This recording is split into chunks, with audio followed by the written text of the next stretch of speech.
Right, here's an obvious topic to talk about just with the current climate, which is Astralis MSL. Now, the good news is, let's be real, you can get, unlike everyone else Danish, mate, you can actually give your real opinion because you're never going to be in Astralis. Joke, obviously, he'll be in the 10th man on the roster in about 4 years, replacing Glaive as the agent because they're all going to rotate out, remember? No, but seriously, what do you think of where the team's at the moment? Like, I'm not one of these people who tries to rush to say people are going to fall off. They were obviously fantastic at the end of last year and early on, like there's a time, it looked like it kind of like they could have gone further, but you've seen in these tournaments, like they are taking losses that people maybe aren't used to seeing them lose from, etc. Obviously, there's all these rumours. Do they keep Bobsky? Will they get another player? Will some of the same players stay? What do you think of where Astralis is at the moment? I think they're in a bad place right now, but I think there's a lot of reasons for it. I feel like something is going on behind the scenes that nobody knows about, because I don't think a CEO would go out on Twitter and write free Bubsky after they lost 2-0 to You don't think he was trolling? I don't know, but I don't think so. I don't know, but yeah. All I'm going to say is, listen, Lihom, I don't even use his real name now. He doesn't get to have a real name. Listen, Lihom, if he was free, I could get him into a team tomorrow. Your problem is, it's more like $700,000, Bobsky. Yeah, it's a bit of a different hashtag, that, isn't it? Oh, did I just say that on air? Guess you'll have to suck my dick then. Right, there we go. Anyway, keep going, MSL. What you saying, mate? Yeah, but that's out game. I don't know how important. Yeah, of course. Yeah, but I would say, like, I think it's hard for them and to motivate themselves online, and I think obviously they're doing the work, but it's just a different thing online. And there's a lot of things I could go into with online versus lane. Like, I'm also semi-arguing on Twitter right now. So, sure. How's that going for you? You winning that one? Well, here's the problem, Moses. But I'm... Unfortunately, we'll get to that topic in a second. Unfortunately, I did curse MSL by retweeting the tweets. So you have to understand, I've sent the sort of nutters that follow me to argue with him. So I'm sure it's probably never ended at this point. But I'm going on HLTV confirmed on Monday, so I think maybe I will have a war with Sponge then. There we go. So we will see. Ooh.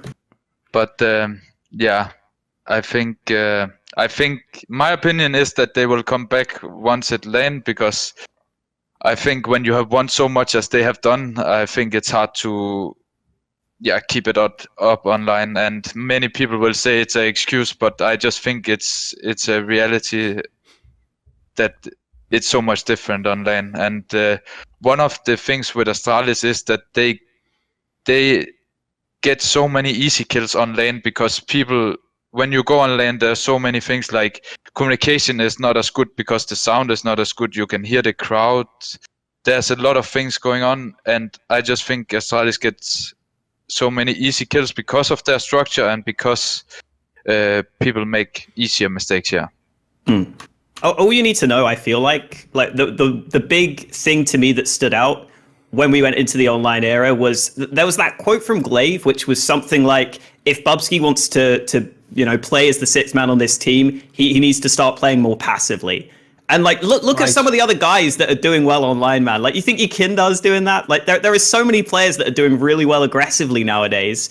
And I think you could bring Bubsky into the lineup and he could do a lot of good things online, right? Like, it just doesn't feel like Astralis have adapted that well online, which I think is clear for anyone to see. And then I also think the other side of it is, especially when we first went online, there was obviously going to be the difficulty of just staying motivated to some extent, right? Course, you're obviously not happy playing online. And I almost wonder whether that still comes through now. Because in some of the games I see, I almost feel like Astralis are used to their structure and stuff working really well for them. So they stick to the same sort of game plan for probably too long when it's still not working. Like in the Vertigo game against Furia, it felt like Astralis wanted to fight for A ramp every time, because maybe they're used to getting away with that with all their structure and their protocols, and they were just losing the fights pretty much every time. And I think if we go back to LAN, there's a decent chance that some of the stuff they are practicing works better. I mean, I don't know if they're going to be the best team again, but I think everyone probably agrees they're going to be better when they go back to LAN, right? By the way, do you actually think, MSL, that they should use Bobsky in the lineup?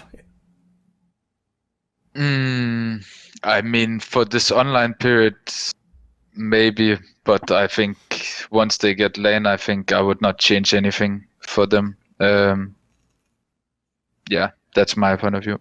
Sure. I'll even give like a side angle, because I know obviously everyone, especially on this show, we've even done it a million times. We've talked about the whole LAN versus online, so we've made a million points. I'll give you another point that's like a tangential one that a lot of people won't have considered, especially if they've never been pros, which is part of what makes a great team, like especially a dominant team that's going in the finals or the semi-finals every time, like Astralis. Part of how you manage that psychologically, and this is where fans get upset, is...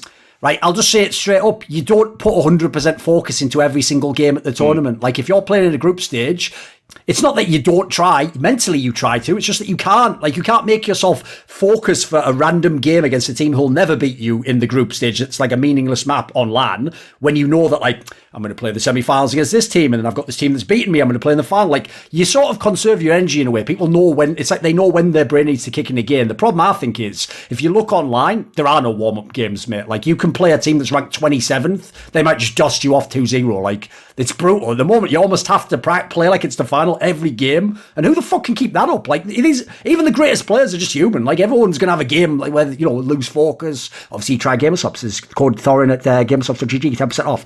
And then, or 10% of your game will disappear, you know, if you don't, but whatever. It's not a fact. That was just a witty comment I came up with. You tried to shoehorn the last thing onto it. I know I went too far with that. It's like config, you know, I had got the first 2 kills. I was like, fuck it, I'm getting them all. And then the guy killed me or something. The last, I just ran around, got naded.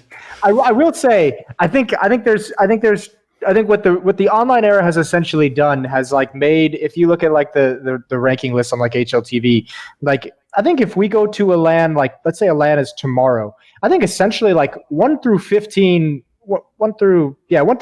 is all pretty fucking competitive. Like you go down to 15, which is FaZe. If you're the number 2 seed at Astralis, if you had to face FaZe in the first round because you're the 2nd seed, you'd be like, what the fuck? I got the 2nd seed. How am I playing a team like this? But in the online era, like it's not just the top 15. Like that does probably extend all the way down to like the 25th team. You know, the 25th place team. It like adds 10 rankings of danger into these seedings, into tournaments, which is so scary. Like even I mean, Endpoint was actually surprisingly a thorn in a lot of teams' side, like ours included. Yes. Like there's a lot of teams online who come in and it's just very, very difficult for whatever reason. It might be like maybe a motivation thing with online games, with the fact that this has been going on for so long. It might be that maybe we haven't seen them play a whole lot against top teams, so you don't really know what to expect. It might be because they're just over aggressive because they're online and they haven't been a top tier Counter-Strike, and that's the way they play, and it catches you off guard. There's a million reasons why they could be dangerous, but there's just a very deep field of like dangerous teams now in all of these events. So I think even when we get back to LANs, I don't think the group stages are going to be any slouches anymore. There's a lot of really good teams, and now a lot of these players who were like in untouchable lineups up until like 2018 and were out of the game for like a year or two, and now they're kind of back in these teams who are kind of rising up. When we get back to LAN, these group stages are going to be no joke. Like it's going to be like tournaments where you can't even take LAN like group stage games off anymore, outside of, I don't know, maybe like some of the ones that extend to like different regions, and those teams usually you could probably go autopilot.